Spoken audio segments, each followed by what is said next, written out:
Umbukela umdlali webhola esikhukhune United udale isiphihli sengozi ngesikhathi edakiwe. Umbukela-ke ngikubingelele kanti ngikuphathele zona kuleli hora zime kanje.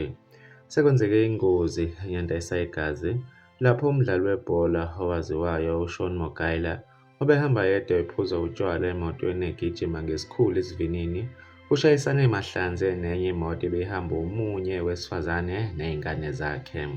Kudlule emhlabeni ingane eneminyaka engu-9 kwathi umfowabo oneminyaka engu-16 basesibhedlela balimele kanzima kanye nonina wakhe. Lo mdlali akatholakalanga, obalekile akwaziwa ukuthi ubhekephi. Kube semotweni yakhe kutholakala amabhodlela otshwala kanye nezidakamizwa. Mbukela amaphoyisa amatasa athungathana nalo mdlali. Mbukeli, bekuyizona-ke lezo ebengikuphathele zona kuleli hora. Beka uvo lakho ku-comment section. Ngizokubona kwenye ividiyo elandelayo. Sale kahle.